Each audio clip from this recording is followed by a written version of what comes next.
నమస్కారం వార్తలకు స్వాగతం. ముందుగా ముఖ్యాంశాలు. ఎమ్మెల్సీ పంచమర్తి అనురాధ మీడియా సమావేశం, పలు అంశాలపై వివరణ.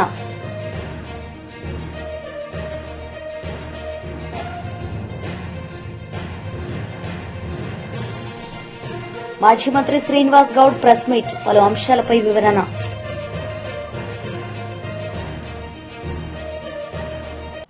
మాజీ మంత్రి శ్రీనివాస్ గౌడ్ ప్రెస్ మీట్ నిర్వహించారు. ఈ సందర్భంగా ఆయన మాట్లాడారు. తొండి చర్చ, సవాల్ని విసిరేది ప్రభుత్వం, తొలగొట్టేది ప్రభుత్వం. సవాల్ స్వీకరించి వస్తే రాకపోగా మళ్ళీ నిందలేసేది. ఎన్ని రోజులు ఇంకా?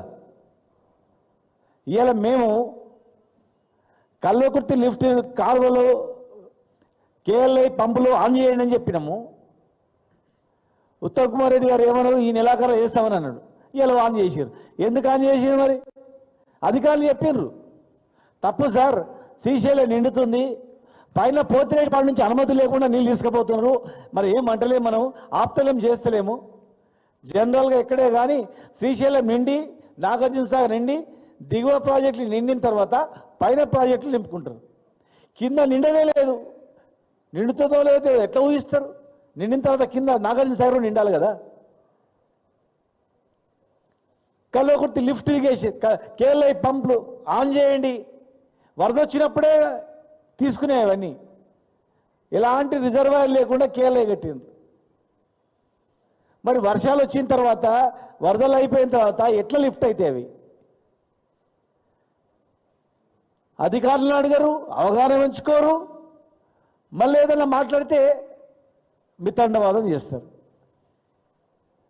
జూరాల విషయంలో కూడా వారం 10 రోజుల తర్వాత ఆన్ చేసారు. 10 రోజుల తర్వాత Bhima phase 1 phase 2 left canal Koil Sagar Nettempadu అవన్నీ నింపుకోవాలి. వర్షం వచ్చినప్పుడే, వరదలు వచ్చినప్పుడే. ముందు వర్షం వచ్చి వరదలు వచ్చినాయి, ఎగువ వర్షాలకు నీళ్ళు వస్తే వాడుకోనకుండా మాట్లాడిన వల్ల నిందించడం, ఇది సమంజసమా?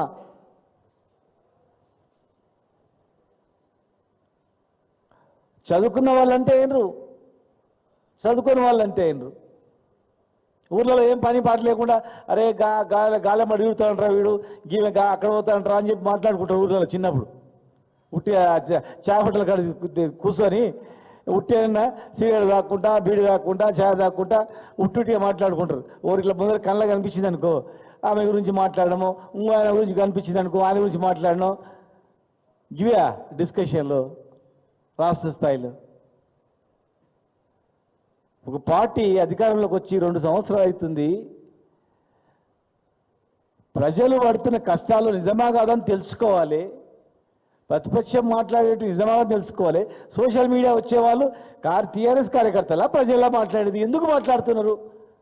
దాని మీద రివ్యూ చేసుకోవాలా, పశ్చాత్తాపడాలా, సవరించుకునేటట్టు ప్లాన్ చేయాలా. అరే ఏకదాటిగా తిట్టుడు, మాట్లాడు, ఇష్టానుసారం గీ పనిలా ప్రభుత్వం నడిపేది. ప్రభుత్వం నడిచే పెద్దలకు ఇదా పద్ధతులు? వ్యక్తిగత విమర్శలు, వ్యక్తిగత దాడులు, వ్యక్తుల యొక్క క్యారెక్టర్ అసెసిన్ చేయడం, ఇదా గవర్నమెంట్ నడుపుతున్నారు? మీరు మర్చిపోయినేమో. మేము మాట్లాడి మీరు మాట్లాడుతున్నారు. మేమేమో ఒక సృజనాత్మకంగా ఒక సలహాలు ఇద్దామని చెప్పి మాట్లాడుతున్నాం. తప్పులు ఎత్తి చూపుతున్నాం సరి చేసుకోవడానికి. ఇలా మేము చెప్పినాం, మేము మా జిల్లా నాయకులు మేము అందరం కొట్లాడినాం. హరీష్ రావు గారు ఇరిగేషన్ మంత్రికి ఆయన అనుభవంతో ఆయన చెప్పిండు. ఇలా మీరు ఆన్ అయినా లేదా? మరి ఆ బేషేజాలకు పోకుండా కాళేశ్వరం పంపులు కూడా తొందరగా ఆన్ చేయండి దయచేసి. ఈ ఎవడు బంధం గారు ఇక్కడ, కేసీఆర్ బంధం గారు, మీరు గుర్తుపెట్టుకోండి. పంపులు ఆన్ చేయకుండా అట్లే ఎండబెడితే బంధమేది మీరే, చేనులు ఎండిపోతే బంధమేది మీరే, రైతులు ఆత్మహత్యలు అయితే బంధమేది మీరే. ఇవాళ కేఎల్ఐ పంపులు ఎట్లయితే ఆన్ చేసినారో కాళేశ్వరం పంపులు కూడా ఆన్ చేయండి. పాలమూరు రంగారెడ్డి జిల్లా ప్రాజెక్టు పంపులు కూడా ఆన్ చేయండి. కాలువలు తోవకపోయినా కనీసం ప్రాజెక్టులు నిండితే గ్రౌండ్ వాటర్ అనేది పెరుగుతుంది. వాగులు వంపులలో పారుతాయి, గ్రౌండ్ వాటర్ పెరిగి బోర్ల కన్నా నీళ్ళు వస్తాయి. ఒక ఫ్యాషన్ మాదిరిగా మాట్లాడితే ఎట్లా? ఇవాళ కేటీఆర్ గారిని రమ్మన్నది ముఖ్యమంత్రి గారా లేకపోతే కేటీఆర్ గారే వచ్చిండ్రా? చెప్పండి. మీరు మాట్లాడేది ఏం మాట్లాడారు? అసెంబ్లీకి వస్తావా, పార్లమెంట్కి వస్తావా, లేదంటే ఇంక యాడికి వస్తావో చెప్పని అన్నారు కదా మీరే. పార్లమెంట్కి అయితే కేటీఆర్ గారు రానికి రాదు, మీరు కూడా రానికి రాదు, అందరు ఓనికి వస్తుందా? అసెంబ్లీకి కూడా. మాజీ మంత్రి గుడివాడ అమర్నాథ్ మీడియా సమావేశం నిర్వహించారు. ఈ సందర్భంగా పలు అంశాలపై ఆయన మాట్లాడారు. నేను ఓన్లీ తెలుగుదేశం పార్టీకి ఓటేసినటువంటి వారికి మాత్రమే పనిచేస్తానన్నటువంటి పొలిటికల్ గవర్నెన్స్ ఒక పక్క నడుస్తూ ఉన్నటువంటి మాట మన అందరికి కూడా తెలుసు. ఇప్పుడు కొత్తగా గంజాయి గవర్నెన్స్, కొకైన్ గవర్నెన్స్ కూడా వచ్చేసింది రాష్ట్రంలో. కేవలం మాటల వరకు అధికారంలోకి వచ్చిన దగ్గర నుంచి గంజాయిని, డ్రగ్స్ని పూర్తిగా ఈ రాష్ట్రం నుంచి లేకుండా చేస్తాను, ఎక్కడా కనబడనివ్వకుండా చేస్తాను అని చెప్పి సూక్తులు చెప్పినటువంటి రాష్ట్ర ముఖ్యమంత్రి, హోంమంత్రి, మిగిలినటువంటి ఆ పార్టీకి చెందినటువంటి నాయకులు ఈరోజు రాష్ట్రంలో ఉన్నటువంటి డ్రగ్ కల్చర్ ఏ రకంగా పేటరేగిపోతుందో అనేటువంటిది ఈ మధ్యకాలంలో మనం చూస్తూ ఉన్నాం. ఆ రోజు జగన్మోహన్ రెడ్డి గారు విశాఖపట్నాన్ని ఎగ్జిక్యూటివ్ క్యాపిటల్గా చేస్తానని చెప్పి, దేశంలో ఉన్నటువంటి ప్రముఖ నగరాలతో ధీటుగా ఈ ప్రాంతాన్ని అభివృద్ధి చేస్తానని చెప్పి ఈ ప్రాంతానికి ఒక గుర్తింపును తీసుకొస్తానని చెప్పి, గతంలో రాజశేఖర రెడ్డి గారు చేసినటువంటి అభివృద్ధికి మించి ఈ ప్రాంతాన్ని అభివృద్ధి చేస్తానని చెప్పినటువంటి జగన్మోహన్ రెడ్డి గారిని కాదని, సరే ఈ ప్రాంత ప్రజలు ఆ కూటమి ప్రభుత్వానికి ఓటేశారు.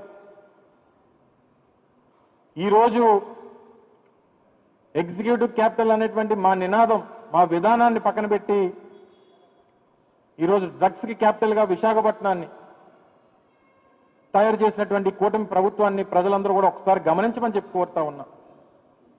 సరే, ఆ రోజు మా నిర్ణయాన్ని మీరు వ్యతిరేకించవచ్చు, కానీ ఈరోజు ప్రభుత్వం చేస్తున్నటువంటి కార్యకలాపాలు, ఎంకరేజ్ చేస్తున్నటువంటి ఈ డ్రగ్ కల్చర్ని ఈ ప్రాంత ప్రజలు ప్రశ్నించాల్సినటువంటి అవసరం ఉంది. మీ పక్షాన వైఎస్ఆర్ కాంగ్రెస్ పార్టీ ప్రశ్నిస్తుందన్నటువంటి విషయాన్ని కూడా ఈ సందర్భంగా మీ ద్వారా తెలియజేస్తా ఉన్నా. ఈ మధ్యకాలంలోనే సరిగ్గా 4 రోజుల క్రితం శుక్రవారం రాత్రి తెల్లవారితే శనివారం ఢిల్లీ నుంచి వచ్చినటువంటి థామస్ అనేటువంటి వ్యక్తి కొకైన్ని తీసుకొని విశాఖపట్నం ఎయిర్పోర్ట్లో దిగి, ఈ విశాఖపట్నం ఎయిర్పోర్ట్లో దిగినటువంటి ఈ వ్యక్తి విశాఖపట్నం నగరంలో ఉన్నటువంటి ఒక యూనివర్సిటీ ప్రిమైసెస్లోకి వచ్చి అక్షయ్ కుమార్ అనేటువంటి వ్యక్తికి, అక్షయ్ కుమార్ వర్మ అనుకుంటా to be precise, Akshay Kumar Varma అనేటువంటి వ్యక్తికి ఈ కొకైన్ని అందిస్తూ డబ్బులు తీసుకున్నటువంటి సందర్భంలో పోలీసులు వాళ్ళని పట్టుకున్నటువంటి విషయాన్ని మనం అందరం కూడా చూసాం. నేను కూడా కొంతమంది అధికారులతో మాట్లాడినప్పుడు, మీకు మీ ఇంటెలిజెన్స్ ద్వారా ఇది వచ్చిందా అంటే లేదు, మాకు పైన సెంట్రల్ ఇంటెలిజెన్స్ నుంచి చెప్తే తెలిసిందే అని చెప్పి, సరే పోలీసులు చెప్పారు. సరే, ఎక్కడి నుంచి వచ్చినా, ఏ ఇంటెలిజెన్స్ నుంచి వచ్చినా వారి ఇరువురిని రెడ్ హ్యాండెడ్గా పట్టుకోవడం, వారి దగ్గర 25 గ్రాముల కొకైన్ని స్వాధీనం చేసుకోవడం, 3,60,000 రూపాయలు నగదుని వారి దగ్గర స్వాధీనం చేసుకున్నటువంటి విషయం కూడా మనందరం కూడా చూసాం. ఇది కూడా ఆన్ రికార్డు మీకు పోలీస్ అధికారులు కూడా ఇచ్చినటువంటి విషయం మీ అందరికీ తెలుసు. అయితే ఆ రోజు అర్ధరాత్రి వారిద్దరిని అరెస్ట్ చేసిన తర్వాత వాళ్ళ కాల్ రికార్డ్స్లోంచి, వారి తాలూకు కాల్ రికార్డ్స్లోంచి మరో 3 ఐడెంటిఫై చేసి శనివారం ఉదయం 6-6:30 ప్రాంతంలో ఈ 3 కూడా పోలీసులు అదుపులో తీసుకున్నటువంటి విషయం కూడా మనందరం తెలుసు.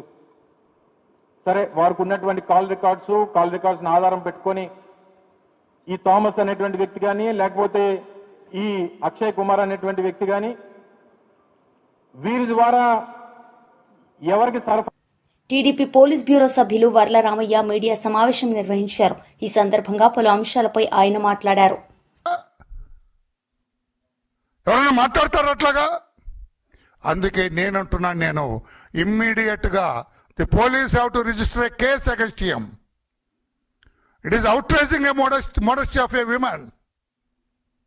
ఒక మహిళ యొక్క గౌరవాన్ని, ఆమె ఔన్నత్యాన్ని అగౌరవపరిచాడు వీడు. సారీ, ఇతను ఆ మాటలు ఏదో ఆమె కొంగులాగితేనే ఆమెకు అవగాహన కాదు. ఈ మాటలు అవమానకరంగా ఉన్నాయి కనుక పాత ఐపీసీలో అయితే 354 సెక్షన్ కింద అరెస్ట్ చేసి ఈ పనికి మాలిన ప్రసన్న కుమార్ రెడ్డిని జ్యుడిషియల్ కస్టడీకి పంపించాల పోలీసు. వెంటనే మేనమేషాలు లెక్కించొద్దు పోలీసు మీరు. ఇది రాష్ట్రంలోని మహిళలందరికీ సంబంధించిన విషయం. ఇది మేనమేషాలు లెక్కెట్టొద్దు. లీగల్ సమీక్షకి లీగల్ ఒపీనియన్ అని అక్కర్లేదు. This it self constitutes an offence. నిన్న ఆ పనికి మాలిన ప్రసన్న కుమార్ రెడ్డి మాట్లాడిన మాటలన్నీ కూడా నేరపూరితంగా ఉన్నాయి. అది అఫెన్స్. అది ఏం మాట్లాడతాడండి? పిహెచ్డి అంటే నీకు ఎలా పరిచయం అయ్యా పిహెచ్డి? ప్రసన్న కుమార్ రెడ్డి నీకు ఎలా పరిచయం పిహెచ్డి? ఎవరు పిహెచ్డి చేస్తుంటే మీరు చూశారు? నేను లోతుకి వెళ్ళట్లేదు. లోతుకి వెళ్తే చాలా అసహ్యంగా ఉంటుంది. నేను అనొచ్చు, ఎవరు పిహెచ్డి చేస్తుంటే నువ్వు చూసావయ్యా అని అనండి. నేను బుద్ధిమాలిన మాటలు మాట్లాడము. మేము వైఎస్ఆర్ కాంగ్రెస్ పార్టీ కాదు ఇది. అందుకే నేను అంటున్నాను, జగన్మోహన్ రెడ్డి గారు, పోలీస్ ఈ పనికిమాలిన ప్రసన్న కుమార్ రెడ్డి మీద కేసు రిజిస్టర్ చేయాలి, వెంటనే అరెస్టు చేయాలి. జగన్ కుమార్ రెడ్డి గారు, మీరు పార్టీ అధ్యక్షులుగా మీకేమన్నా నైతిక విలువలు ఉంటే, మీకేమన్నా మహిళల పట్ల గౌరవం ఉంటే, మీకేమైనా మహిళల గౌరవాన్ని కాపాడాలన్న చిన్న ఔచిత్యము ఔన్నత్యం ఏమైనా ఉన్నట్లయితే వెంటనే ఈ పనికి మాలిన వాళ్ళని మీ పార్టీ నుంచి ఎక్స్పెల్ చేయండి, పార్టీ నుంచి బహిష్కరించండి. ఇటువంటి మాటలు మాట్లాడటానికి లేదు, నేను సహించను అని చెప్పి మీరు పార్టీ అధ్యక్షులుగా ఈ పనికిమాలిన ప్రసన్న కుమార్ రెడ్డిని బహిష్కరించండి. పార్టీ నుంచి నెట్టేయండి, మీ పార్టీ నుంచి బయటికి. లేకపోతే ఏమి పార్టీ? చెత్త పార్టీ నీది. నీదొక రాజకీయ పార్టీ కాదు ఇది. నీ ఆస్తులు కాపాడుకోవటానికి, నీ దొంగ ఆస్తులు, నీ అవినీతి ఆస్తులు, నీ దొంగ కంపెనీలు, నీ డొల్ల కంపెనీలు కాపాడుకోవటానికి పెట్టిన రాజకీయ పార్టీ తప్పితే ప్రజా సంక్షేమం కోసం పెట్టిన రాజకీయ పార్టీ కాదు నీది. పాత్రికేయ సోదరులరా, ఈ మాట గట్టిగా రాయాలి మీరు. ప్రజా సంక్షేమం కోసం కాదు రాజకీయ పార్టీ పెట్టింది జగన్మోహన్ రెడ్డి. తన ఆస్తులు, అవినీతి ఆస్తులు, దొంగ ఆస్తులు, తప్పుడు విధానాల్లో సంపాదించిన ఆస్తులు కాపాడుకోవటం కోసమే ఇతను పార్టీ పెట్టాడు తప్పితే వేరే కాదు. అదే రాజకీయం కోసమో, అదే ప్రజా సంక్షేమం కోసమో, అదే రాజ్యాంగబద్ధంగా నడవటం కోసమో, అదే ప్రజాహితంగా నడవటం కోసమో, ప్రజాస్వామ్యతంగా నడవటం కోసం అయితే ఇలా మాట్లాడితే సహించడు. ఇదే తెలుగుదేశం పార్టీలో ఎవరైనా మాట్లాడమనండి, ఆ చెంప ఈ చెంప వాయించి బయటకు గంటేస్తాడు మా నాయకుడు. ఆ చెంప ఈ చెంప వాయించి బయటకు గంటేస్తారు మా నాయకుడు. ఒక మహిళ పట్ల మా నాయకులు ఎవరైనా మాట్లాడితే, నీ పార్టీ కనుక, మీరు అధ్యక్షులుగా ఉన్న చెత్త పార్టీ కనుక అతన్ని ఇంకా క్షణాల మీద సస్పెండ్ చేయాలి, ఎక్స్పెల్ చేయాలి. పోరు అక్కర్లేదు నా పార్టీలో అని చెప్పాలి. ఇక్కడ కూడా మీరు ఇంకా సిగ్గు లేకుండా వాళ్ళతోటి వీళ్ళతోటి, ఆ పనికి మాలిన మంత్రితోటి, ఈ పనికి మాలిన మాజీ మంత్రులతోటి మాట్లాడిస్తున్నారు మీరు. ఏం పార్టీ అండి ఇది? ఆడెవడండి వాడు అక్కడ కూర్చొని మొన్న అమరావతి మహిళల్ని, ఐఎమ్ సారీ అమ్మా క్షమించండి, వేషలతో పోలుస్తావా? ఈరోజు ప్రసన్న కుమార్ రెడ్డి పిహెచ్డి అన్నాడు. మొన్న మీ పనికి మాలినవాడే, మీ పార్టీకి భజన చేసేవాడే, మీ పార్టీకి భజన చేసేవాడే, ఆడే కదా మాట్లాడినాడు అమరావతి మహిళల మీద. దానికి మీకు వంత పాడేవాడు, మీ జీతం తీసుకునేవాడు, ఆడి వెకిల్ నవ్వులు నవ్వుతాడు, సమర్థిస్తాడు, పిచ్చి నవ్వులు నవ్వుతాడు, కళ్ళు అటు ఇటు తిప్పుతాడు మహిళల్ని. నీ చిన్న సైగ కూడా మహిళల్ని అవమానపరుస్తుంది. ఏంటిది? నీ పార్టీ వాళ్ళే వీళ్ళు. ఏమిటాయేది? నీ పార్టీ నీకు ప్రధాన కార్యదర్శి, ప్రధాన ఏమంటే సలహాదారుడు సజ్జల రామకృష్ణారెడ్డి మహిళల్ని శంకర్ జాతి వాళ్ళు అంటాడు.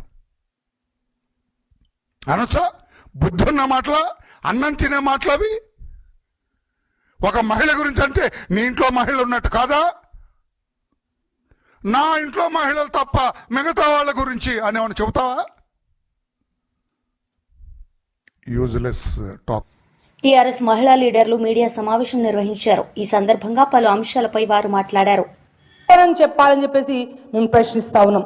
అంతేకాదు, మీరు ముందు గమనించాలి, ఇందిరమ్మ ఇళ్ల విషయంలో ఒక వాట్సాప్ లో చిన్న మెసేజ్, ఒక కాంగ్రెస్ కార్యకర్త నాకు ఇందిరమ్మ ఇల్లు రావట్లేదు అని వారు వాపోతే, కాంగ్రెస్ నాయకులు అక్కడ ఉన్న పోలీసుల యొక్క ఒత్తిడి మేరకు, వాళ్ళ ఇబ్బంది మేరకు ఆత్మహత్య చేసుకున్న విషయం మీ దృష్టికి రాలేదా? మీ కళ్ళు మూసుకుపోయినాయని చెప్పేసి మేము ప్రశ్నిస్తా ఉన్నాం.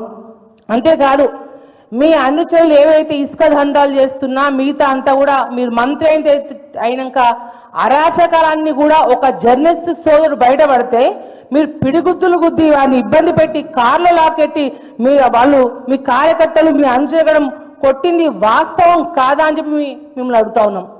మీరు మాటి మాటికి ఆదివాసి బిడ్డ అని చెప్పుకుంటూ ఆదివాసి కార్డు వాడుకుంటూ మా బీఆర్ఎస్ ప్రెసిడెంట్ కేటీఆర్ గారిని మీరు ఇష్టానుసారంగా మీరు మాట్లాడతా అంటే బీఆర్ఎస్ పార్టీ కార్యకర్తలు, బీఆర్ఎస్ పార్టీ ఊరుకోదని చెప్పేసి ప్రత్యేకంగా మీకు తెలియపరుస్తా ఉన్నాం.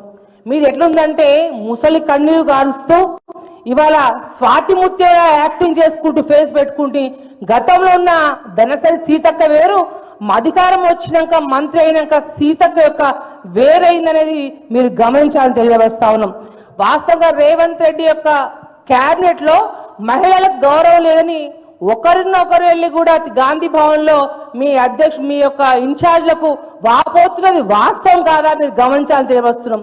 ఇంకో విషయం, గాంధీ భవన్ లో మహిళలు, మీ మహిళా అధ్యక్షులు వెళ్ళి మాకు మహిళలకు న్యాయం జరగట్లేను కన్నీరు కార్చింది వాస్తవం కాదా అని మిమ్మల్ని ఒకసారి ప్రశ్నిస్తా ఉన్నాం. కానీ ఇదే బీఆర్ఎస్ భవన్ లో ఏ ఒక్క కేసీఆర్ గారి నాయకత్వంలో, మా వర్కింగ్ ప్రెసిడెంట్ కేటీఆర్ గారి నాయకత్వంలో ఏ ఒక్క ఆడబిడ్డ కన్నీరు కార్చలేదు.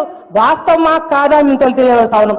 అంతేకాదు, ప్రత్యేకంగా ఇవాళ మీరు 18 నెలల్లో రీల్స్ కే పరిమితమైన కానీ మంత్రిగా అట్టర్గా ఫెయిల్ అయ్యారు. ఇవాళ ములుగు గతంలో పోయిన 5 సంవత్సరాల్లో నేను ఎంపీగా ఉన్నప్పుడు, మా కేసీఆర్ గారు ప్రత్యేకంగా ముఖ్యమంత్రిగా ఉన్నప్పుడు ములుగు జిల్లాకు చేసిన అభివృద్ధి, మీరు ఒక మాట అన్నారు, కేటీఆర్ గారు అభివృద్ధి ఓర్వలేకే మాట్లాడుతున్నాడు. ఏందమ్మా, ఏం మాట్లాడుతున్నాం? అభివృద్ధి జరిగింది మీ కాంగ్రెస్ ప్రభుత్వంలోనా లేకపోతే కేసీఆర్ గారి యొక్క నాయకత్వంలోనా మీరు గమనించాలి. ములుగు జిల్లా ఇచ్చింది కేసీఆర్ కాదా గమనించాలి. మెడికల్ కాలేజ్ ఇచ్చింది కేసీఆర్ కాదా గమనించాలి. గిరిజన యూనివర్సిటీకి ల్యాండ్ కేటాయించింది కేసీఆర్ కాదా గమనించాలి. మల్లంపల్లి మండలం ఇచ్చింది కేసీఆర్ కాదా గమనించాలి మీరు. అంతేకాకుండా మెడికల్ కాలేజ్ ఇచ్చింది కేసీఆర్ కాదా గమనించాలి. ఇవాళ నువ్వు ఉన్న ఎమ్మెల్యే క్యాంప్ ఆఫీసు కూడా మీ క్యాంప్ ఆఫీస్ తో పాటు. రాష్ట్ర అధికార ప్రతినిధి ఉత్తా శివశంకర్ రెడ్డి మీడియా సమావేశం నిర్వహించారు. ఈ సందర్భంగా పలు అంశాలపై ఆయన మాట్లాడారు.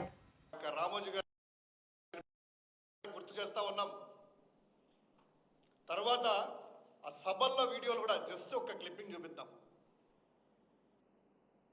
ఆయన ఏమన్నారు ఏంటి అనేది.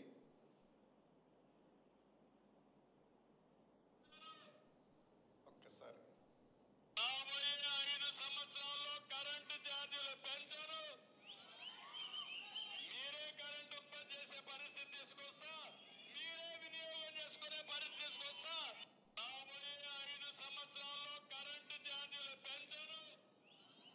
ఇది ఒక్కసారి ఆయన ఏమన్నారు దీని గురించి అనేది ఇంకో వీడియో చూద్దాం. అదే కాదు,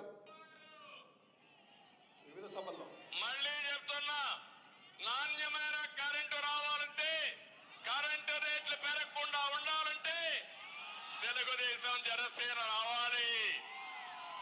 తర్వాత అధికారులు అడిగితే విద్యుత్ అందజేస్తా ఉన్నారు. అట్లాగే లాసెస్ చెప్పాను.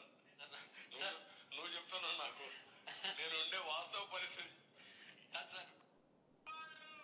చూడండి, వివిధ సభల్లో ప్రసంగిస్తూ నాణ్యమైన విద్యుత్ ఇస్తా, కరెంటు ఛార్జీలు తగ్గిస్తాను, పెంచమనే వాగ్దానం చేసేసి అప్పుడేమో ప్రజల ముందు వెళ్ళేసి ప్రతి సభలో పెంచాం పెంచాం పెంచాం, కానీ అధికారంలోకి వచ్చిన తర్వాత పెంచుతాం పెంచుతాం పెంచుతాం, నడ్డి విరుస్తాం నడ్డి విరుస్తాం. ఈ యొక్క కొత్త స్లోగాన్స్తో ప్రజల యొక్క ఏ విధంగా ఉంది. అధికారంలోకి వచ్చినటువంటి మొదటి సంవత్సరంలోనే ఎవరైనా కూడా ఏంటంటే, అయ్యా మనం మాటిచ్చాము, ఒక్క సంవత్సరమైనా కూడాను కాస్త ఓపిక పడతాము, ప్రజల్ని ఇబ్బందులు పెట్టకూడదు అనేటువంటి ఒక మంచి పరిపాలన చేసే వాళ్ళకు ఉంటుంది. కానీ ఈయన ఏం చేశారు? వచ్చి రాగానే మొదటి సంవత్సరంలోనే 15,485 కోట్ల రూపాయలు భారం, విద్యుత్ ఛార్జీల అదనపు భారం ప్రజల నెత్తి మీద వేశారు. ఎంత? 15,485 కోట్ల రూపాయలు. సరే, అది ఏంటంటే అప్పుడంతా అడిగితే జగన్ గారి పాపకం, జగన్ గారు చేశారు, గత ప్రభుత్వం. ఏది మాట్లాడినా కూడాను జగన్ గారు గుర్తొస్తారు వాళ్ళకి. సరే, మొదటి సంవత్సరాలు గడిచిపోయింది. ప్రజలు నానా ఇబ్బందులు చేసి రక్కసిగా వాళ్ళ రక్తాన్ని తాగారు కదా. ఇక రెండవ సంవత్సరంలోకి వస్తానే ఇప్పుడే నిన్నటి రోజు 3,629.87 కోట్ల రూపాయలకి డిస్కంలు ఏపీఆర్సీకి అదనపు ఛార్జీలు వసూలు చేయాలని ఏపీఆర్సీకి విద్యుత్ నియంత్రణ మండలికి ప్రపోజల్స్ పంపించాయి. అంటే అదనంగా 15,485 కోట్ల రూపాయలు గడిచిన సంవత్సరం రాబట్టి ప్రజల మీద విద్యుత్ ఛార్జీలు పిడుగు వేసి మరోసారి వారి నడ్డి విరచడానికి 3,629.87 కోట్ల రూపాయలు ప్రపోజల్స్ డిస్కంలు విద్యుత్ నియంత్రణ మండలికి పంపించాయట. ఒకటి అడుగుతున్నాం, మీరు ఎన్నికల ముందు ఏం చెప్పారు? విద్యుత్ ఛార్జీలు పెంచమన్నారు కదా. ఈరోజు ఈ డిస్కంలు ఈ యొక్క కరెంటు ఛార్జీలు, సర్దుబాటు ఛార్జీలు పెంచడానికి పంపించాల్సింది ప్రపోజల్స్ ఏపీఆర్సీ కాదు, చంద్రబాబు నాయుడు గారికి, పవన్ కళ్యాణ్ గారికి, లేదా తెలుగుదేశం పార్టీకి, అదేవిధంగా జనసేనలకు పంపించాలి ప్రపోజల్స్. ఎందుకంటే మీరు ప్రజల మీద భారం వేయమని చెప్పారు కదా, పెంచమన్నారు కదా. ఇప్పుడు ఈ ప్రభుత్వం కడుతుందా, లేదా చంద్రబాబు నాయుడు గారు కట్టాలా, లేదా జనసేన నాయకులు పవన్ కళ్యాణ్ గారు కట్టాలా, లేదా లోకేష్ గారి హెరిటేజ్ నుంచి కట్టాలనేటువంటిది వాళ్ళు నిర్ణయించుకోవాలి. ఎందుకంటే ప్రజల మీద భారం అని హామీ ఇచ్చి వచ్చారు కదా. ఏది మాట్లాడా జగన్ గారు అంటారు కదా. ఈరోజు ఈ విధంగా చేస్తూ ఉన్నారే, ఇది అన్యాయం కాదా? మీరు చెప్పినటువంటి మాట మీరు ఏమనుకుంటారంటే, ఏదైనా కూడా ప్రజలకు మనము అబద్ధాలు చెప్పచ్చు, మన పర్పస్ సాల్వ్ అయితే చాలు అనేటువంటి ధోరణి తప్ప మీ యొక్క రాజకీయ జీవితం అంతా కూడాను ఏరు దాటి, ఏదో సామెత ఉంది కదా, ఏరు దాటేంత వరకు ఏరుమల్లన్నంట, ఏరు దాటాక బోడిమల్లన్న అన్నారట. సో సేమ్ అలానే ఉంది చంద్రబాబు నాయుడు గారి పరిస్థితి. ఎలా ఉందంటే, కూటమి నాయకులు పవన్ కళ్యాణ్ గారి వీళ్ళందరూ కూడా ఏరు దాటే వరకు ఆయన ఏటిమల్లన్న అన్నట్టు వీళ్ళందరినీ అబద్ధాలు చేసి మీ అందరికి ఇది చేస్తాం అది చేస్తామని చెప్పి ఏరు దాటాక మాకేం సంబంధం, మేము పెంచుతాం, కట్టండి చావండి అనే విధంగా ఉంది. అదేవిధంగా వీళ్ళు అమ్మఒడి, అదే తల్లికి వందనం ద్వారా 7,000 కోట్ల రూపాయలు ఎంతో ఇచ్చారు. అది కూడా అరకొరగా వాళ్ళు చెప్పిన మాట ప్రకారం 80 లక్షల మందికి కాకుండా కేవలం 50 లక్షల మందికే. అదేవిధంగా ఈ పెన్షన్లు కూడాను 4,000 రూపాయలు, మేము 3,000 రూపాయలు ఇస్తే 4,000 పెన్షన్ అనేసి 5 లక్షల మందికి కోత విధిస్తూ ఈ పెన్షన్లు ఇచ్చేటువంటి మొత్తము 7,500 కోట్లు ఇల్లు. ఎమ్మెల్సీ పంచుమర్తి అనురాధ మీడియా సమావేశం నిర్వహించారు. ఈ సందర్భంగా పలు అంశాలపై ఆమె మాట్లాడారు. ఇక ప్రశాంత్ రెడ్డి గారి యొక్క పనితీరును చూసి రాజకీయ సన్యాసం తీసుకోవాల్సి వస్తుంది అని అతనికి అర్థమైపోయింది. ఏం చెయ్యాలో అర్థం కాక మరి ఈ భాష వాడకూడదు, కానీ అతను మాట్లాడిన భాష, ఆవిడ గురించి మాట్లాడిన భాషతో పోలిస్తే కడుపు రగిలిపోతుంది. అందుకనే పిచ్చి కుక్క అని చెప్పి నల్లపురెడ్డి ప్రసన్న కుమార్ రెడ్డి ఒక పిచ్చి కుక్క మాదిరి మాట్లాడాడు అని చెప్పక తప్పడం లేదు. బాడీ షేమింగ్ చేయడం, వ్యక్తిగత హననం చెయ్యడం, అంటే మానసికంగా మనిషిని కొంగదీయటానికి, ఒక మహిళని ఏం మాట్లాడితే మానసికంగా కుంగిపోతుందో ఆ విధంగా మాట్లాడతాం. ఎక్కడి నుంచి వచ్చింది నీకు ఈ సంస్కృతి? మీ ఇంట్లో వాళ్ళు కూడా సిగ్గుపడే విధంగా ఈరోజు ప్రసన్న కుమార్ రెడ్డి మాట్లాడుతూ ఉన్నాడు. ఇంతకు ముందు కూడా పోలారం రెడ్డి శ్రీనివాస్ రెడ్డి కుటుంబాన్ని కూడా, ఆయన కూడా కొవ్వూరు మాజీ ఎమ్మెల్యే, ఇదే విధంగా మాట్లాడావు నువ్వు. ఇదా నీ సంస్కారం? మీ ఇంట్లో అసలు ఆడవాళ్ళు ఉన్నారా? ఉంటే ఈ పాటికే నిన్ను చెప్పుతో కొట్టుండేవాళ్ళు. నువ్వు మాట్లాడిన మాటలకి. నువ్వు మాట్లాడిన మాటలకి అదిరి బెదిరిపోతారని చెప్పి నువ్వు అనుకుంటున్నావా? తగ్గేదే లేదు తెలుగుదేశం పార్టీ మహిళలు, అది గుర్తుపెట్టుకోండి మీరు. ఒక క్రిమినల్ పార్టీ పెట్టాడు ఆయన జగన్మోహన్ రెడ్డి, దానికి వైసీపీ పార్టీ అని పేరు పెట్టాడు. అది ఒక మురికి పార్టీ లాగా తయారైంది. ఇలాంటి క్రిమినల్స్ అందరినీ ఊరు మీదకు వదిలేశాడు. ఒక సజ్జల రామకృష్ణారెడ్డి, ఒకటి అంబటి రాంబాబు, ఒక కానుమూరి నాగేశ్వరరావు, ఒక అనిల్ కుమార్ యాదవ్, ఇప్పుడు ఈ ప్రసన్న కుమార్ రెడ్డి, ఒక నందిగం సురేష్, అడవడ ఉన్న మర్చిపోయినాడు పేరు, హిందూపురం ఎంపీ, గోరంట్ల మాధవ్. ఇట్లాంటి పిచ్చి కుక్కలందరినీ మీ పార్టీలో తయారు చేసి మీరు తల్లికి విలువ ఇవ్వకుండా, చెల్లికి విలువ ఇవ్వకుండా, ఆడవాళ్ళకి విలువ ఇవ్వకుండా, మహిళలని కనీసం సానుభూతి కూడా లేకోకుండా మీరు ఇలాగా మాట్లాడబట్టి, ఇష్టం వచ్చినట్టు చేయబట్టి మీ పిచ్చి కుక్కలన్నీ కూడా ఇట్లా తయారై రోడ్డు మీదకి వచ్చి మహిళల గురించి మాట్లాడుతూ ఉన్నారు. ఇది ఏమాత్రమైనా కరెక్ట్ గా ఉందా? జగన్మోహన్ రెడ్డి గారు వెళ్ళి భారతి రెడ్డి గారితో మాట్లాడాలి ఈ విషయం. మరి ఆమె ఏం చెప్పిద్దో చూడాలి. అసలు ధైర్యం ఉంటే తెలుగుదేశం పార్టీ మహిళల్ని ఎదుర్కోండి, సమాధానం చెప్పండి. విమర్శ ఏదన్నా ఉంటే రాజకీయ విమర్శలు చెయ్యండి.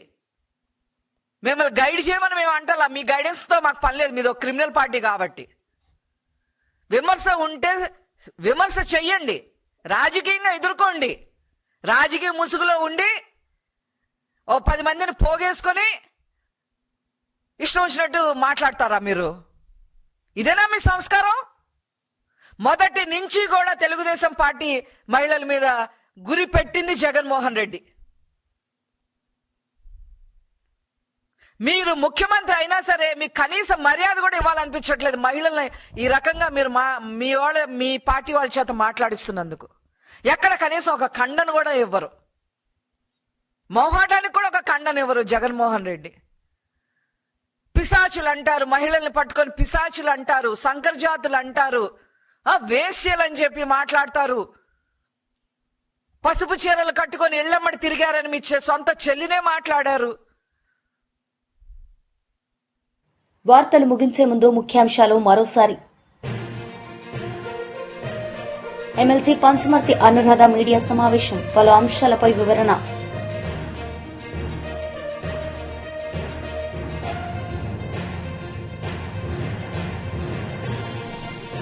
మాజీ మంత్రి శ్రీనివాస్ గౌడ్ ప్రెస్ మీట్, పలు అంశాలపై వివరణ.